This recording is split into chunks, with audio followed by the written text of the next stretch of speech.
धान की सरकारी खरीद शुरू न होने पर कुरुक्षेत्र में किसानों ने ब्रह्म सरोवर के मुख्य द्वार का ताला तोड़कर ब्रह्म सरोवर में खड़ी की अपनी धान से भरी ट्रालियां। दिन भर प्रशासनिक अधिकारियों और किसानों के बीच टकराव चलता रहा। किसान धान की खरीद शुरू करने की मांग पर अड़े थे, वहीं प्रशासनिक अधिकारी सरकारी आदेशों के चलते खुद को बेबस पा रहे थे। लेकिन शाम होते होते जब हल निकलता दिखाई ना दिया तो किसानों ने अपनी धान ब्रह्म सरोवर के अंदर बने कवर्ड एरिया में रखने का फैसला किया और ब्रह्म सरोवर के मुख्य द्वार का ताला तोड़ किसान अपनी ट्रैक्टर ट्रॉली लेकर ब्रह्म सरोवर में घुस गए।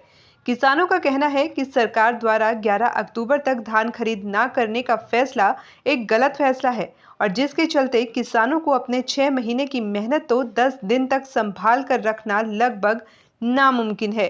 किसानों की मांग है कि सरकार धान की सरकारी खरीद तुरंत शुरू करे, लेकिन फिलहाल ऐसा कुछ दिखाई नहीं दे रहा और किसानों और प्रशासन के बीच टकराव बढ़ना तय है।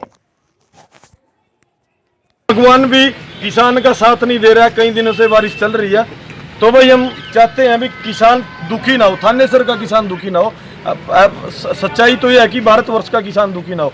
तो ये ब्रह्म सरोवर की जमीन खाली पड़ी थी, जैसे शिक्षा के जो क्षेत्र है उसके अंदर वोटिंग करवाई जा सकती है, उसके अंदर राजनीतिक लोग आ सकते हैं। तो जब किसान की फसल आती है, बारिश आने को है, तो ये भाई पूरी फसल थानेसर मंडी की बजाय जिस किसान की फसल कटी है वो भाई ब्रह्म सरोवर के ऊपर अपना कमरा नंबर छांट करके अपने कमरे के अंदर स्टैंडर्ड से जीरी झाड़े और जब तक उसकी जीरी नहीं बिकती तब तक उसका पहरा देने का काम करे। संयुक्त मोर्चा ने 23 तारीख को ही डीसी साहब को एक ज्ञापन दे दिया था कि जो मंडियों की सरकारी खरीद है वह 25 तारीख से शुरू की जाए। क्यों की जाए? क्योंकि सरकार ने धान लगाने का समय 15 जून रखा है और जो अब ब्रीड आ रही है धान की वो लगभग 90 दिन के अंदर पक्के तैयार हो जाती है। 15 जून से अगर देखें तो 15 सितंबर तक धान तैयार है और सरकार का ये फर्ज बनता था कि 15 सितंबर को सरकारी खरीद शुरू करे, परंतु सरकार ने खरीद शुरू नहीं की। उसके बावजूद संयुक्त मोर्चा ने डीसी साहब को ज्ञापन दिया कि हमारी जो धान की खरीद है 25 तारीख को शुरू की जाए।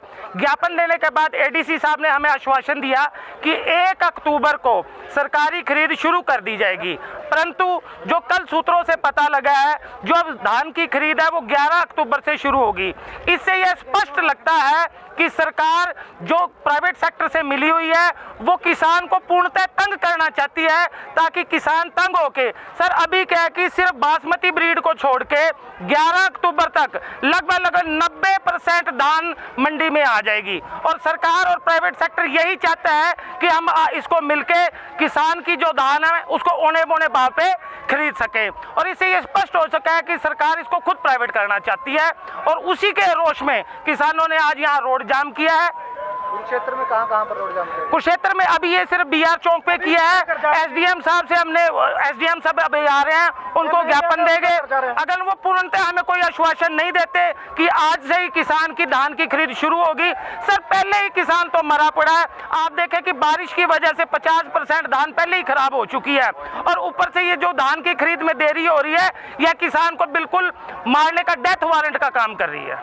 तो यहीं बैठेंगे किसान या आगे भी कोई? बिल्कुल हर चौक हर धरना रखेंगे और आने वाले समय में विधायक और सांसद के घर के आगे धान को गिरने का काम करेंगे। आपका नाम? ईश्वर कपूर, प्रचार मंत्री, हरियाणा संयुक्त मोर्चा। वैसे नहीं झाड़ रहे शौक मां परमात्मा से डर के ये बरसात हो जाए हमारी मतलब खराब ना हुआ मौसम के कारण, इसलिए अंदर ही झाड़ रहे हैं। बाकी माना शौक नहीं है वहाँ मंडी छोड़कर उड़ाने का, जब मंडी के बाहर भी पड़ी हैं। और ये कहते हैं कई जने भाई बोले उस पर प्रशासन की जमीन पर गिर रखी, प्रशासन की जमीन में तो भाई अंदर उसमें भी पड़ी है, नगर निगम किसके अपने ये मार्केटिंग बोर्ड के अंदर भी वो पड़ी है, रेस्ट हाउस में जीरी पड़ी है, तो फिर वहाँ भी नहीं पड़नी चाहिए अगर यहाँ नहीं पड़ने देंगे।